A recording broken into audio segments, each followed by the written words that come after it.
Good afternoon. The lies linking me with the disgraceful Jeffrey Epstein need to end today. The individuals lying about me are devoid of ethical standards, humility, and respect.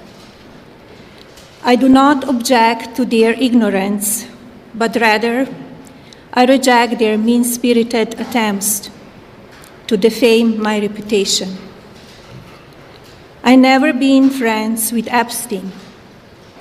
Donald and I were invited to the same parties as Epstein from time to time, since overlapping in social circles is common in New York City and Palm Beach.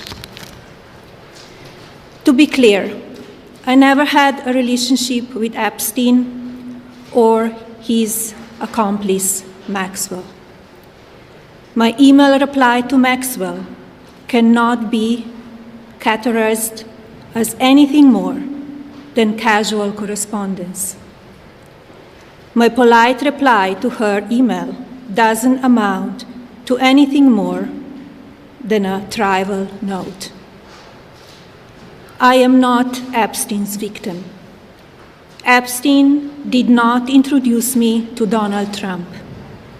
I met my husband by chance at a New York City party in 1998.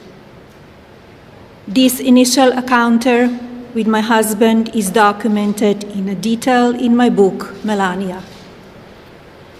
The first time I crossed paths with Epstein was in the year 2000 at an event Donald and I attended together. At the time, I had never met Epstein and had no knowledge of his criminal undertakings.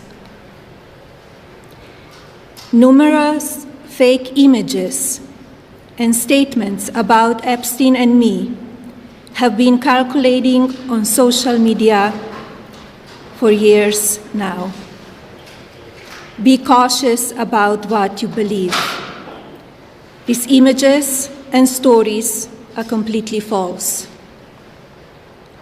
I'm not a witness or a named witness in connection with any of Epstein's crimes.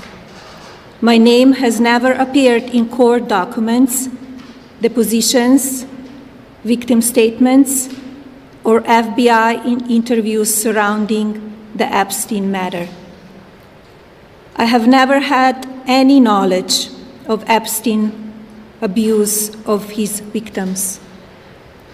I was never involved in any capacity. I was not a participant, was never on Epstein's plane, and never visited his private island. I have never been legally accused or convinced of a crime in connection with Epstein's sex trafficking, abuse of minors, and other repulsive behavior. The false smears about me from mean-spirited and politically motivated individuals and entities looking to cause damage to my good name, to gain financially and climb politically, must stop. My attorneys and I have fought these unfounded and baseless lies with success and will continue to maintain my sound reputation without hesitation. To date, several individuals and companies have been legally obligated to publicly apologize and retract their lies about me, such as Daily Beast, James Carville, and HarperCollins, UK. Now is the time for Congress to act. Epstein was not alone. Several prominent male executives resigned from their powerful positions after this matter became widely politicized. Of course, this doesn't amount to guilt, but we still must work openly and transparently to uncover the truth. I call on Congress to provide the women who have been victimized by Epstein with a public hearing specifically centered around the survivors. Give these victims their opportunity to testify under oath in front of Congress with the power of sworn testimony. Each and every woman should have her day to tell her story in public if she wishes, and then her testimony should be permanently entered into the congressional record. Then, and only then, we will have the truth.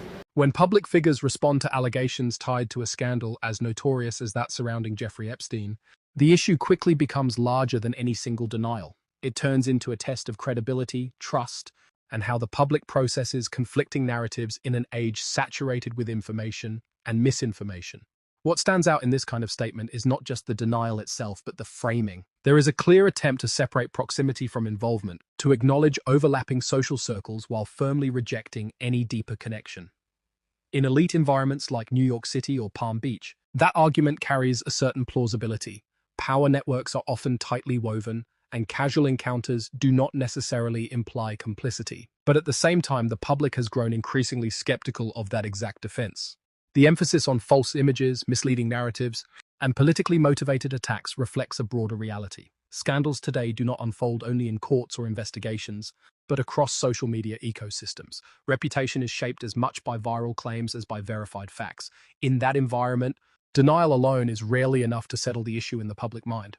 There is also a strategic shift in tone toward the end, moving from defense to offense. Calling for congressional hearings and amplifying the voices of victims reframes the narrative. It positions the speaker not just as someone under scrutiny, but as someone advocating for transparency and accountability. That pivot is significant. It attempts to align personal defense with a broader moral cause, which can be persuasive but also invites further scrutiny.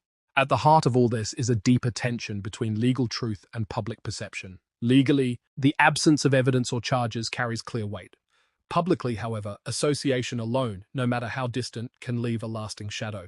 That gap is where reputations are contested and often permanently shaped.